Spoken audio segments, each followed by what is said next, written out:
15 of the FIM Motocross World Championship, the Fiat Professional MXGP of Belgium at the notoriously deep sand circuit of Lommel.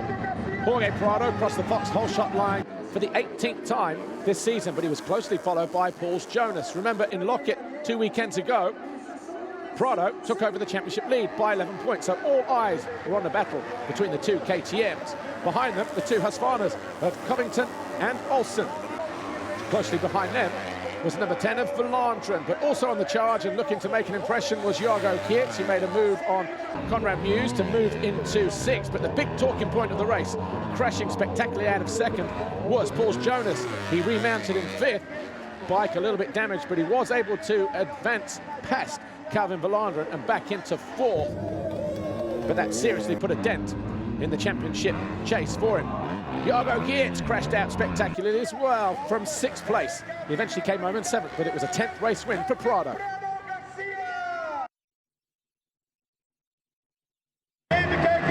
MXGP race 1. And Jeffrey Herlings, despite following his teammate into the first 2 corners, emerged with his 7th Vauxhall shot of the season. And from there, he started to pull a pretty big gap. Cairoli, Kjer were right there on his tail in the early stages. So too was Tim Gijser, Van Horbeke and Anstie. Paul Lando fell twice on the opening lap on his Husqvarna. Herlings started to do the disappearing act, leaving everybody else to deal with the conditions and pick up the pieces. Jeremy Seward found his way past the factory Yamaha of Jeremy Van Horbeke early on to move into 5th, as Gijser got the better of Kjer to move into 3rd. Anstie then got on the charge, past Seward to move into 5th place, and in the later stages, Kjer regained a position, made a move on Gijser, and Anstie also capitalised on a mistake and backmarker issues.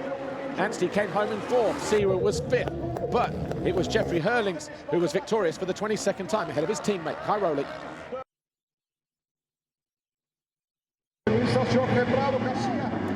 MX2, race 2. And another foxhole shot, number 19 now for Prado on the Red Bull KTM, putting his teammate under pressure, who was to the outside, emerging from the first turn in about 12th place. The two Husqvarnas of Covington and Olsen were 2nd and 3rd, with the American getting the advantage halfway around the opening lap. Watson started quick, but dropped down to 7th by the time the first lap was finished. More drama and more problems for Jonas, though, as he fell down to 14th. He would have to work hard to get back to 6th. Giving the fans something to cheer about, though, was Jorge Kjer. He advanced 2 positions, one when Vlaanderen fell and the other just making a move on Conrad Mewse. But bar-to-bar action there between Jonas and Jacobi left the German on the floor. Prado was a million miles out front at the head of the field. Kjer was working his way towards 2nd. His teammate was making good progress as well. Eventually came home in 5th, but this was one of the moves of the race. Jorge Kjer found his way past Thomas Kjer Olsen and then went after Thomas Covington, who ran off track. And Kjer was through into 2nd, but it was Prado. His 11th race win of the year. Kjer was 2nd, Covington 3rd, Olsen 4, Watson 5. The overall, though, belonged to Prado. His 2nd double moto win of the season, his 8th Grand Prix win of the year as well, and his 2nd Grand Prix win here at Lommel.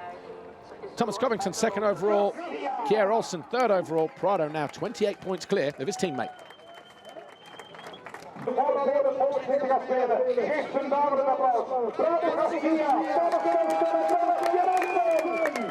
Yeah, it was a tough race here in Lommel. It's always a really rough track. It gets really bumpy, and the main goal today was to stay consistent, like I always say, and focus. First race with a red plate, always a bit extra pressure on you, a bit more nervous, and could handle all that and take both motos and the overall. When the gate dropped for MXGP Race 2, it was Glenn Koldenoff who took his first foxhole shot of the year, and his first since Argentina Round 3 2017, where he took both black plates home to the Netherlands. He was closely followed by Anstie and Gijser, but Herlings was quickly in the mix as well, getting himself into 2nd, and before the end of the lap, he forced the issue, made the move on his teammate Koldenoff to take over the lead. Koldenoff was in second. Cairoli got himself into fourth with that move on Kjer. And a lap later, he almost repeated the same thing on Anstie. Slightly different way through, but it was effective. And there was something on that part of the racetrack that he likes as well, because a little later on in the race, he found his way past his teammate, number 259, Koldenoff, and moved into second. Anstie was hanging on to fourth, closely followed by Fevre, who threw it away. Only lost one place, though, to Tim Kjer. And a mistake from Koldenoff allowed Anstie to go through into third. But 2 laps later, the Brit would make a slight mistake, and Koldenoff would be back through. They battled for a couple of 100 meters or so before another mistake from the Husqvarna rider finally allowed the KTM back past and into third place. It was a KTM 1-2-3 with Herlings, Cairoli and Koldenoff. Final lap, the 30-second lead, and Herlings threw it away. He only lost a few seconds in the process, but he did remount to take his 23rd race win of the season.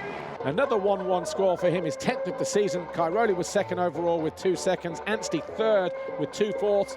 That was Herlings' third Lommel victory. He now ties with Cairoli and Anstie in that respect. And in terms of the championship, Jeffrey Herlings now 36 points clear of Cairoli. Sal still third. And Herlings has only dropped 16 points all year with the races that he's finished, if you take out Lombardia, where he was a non-starter. Impressive. I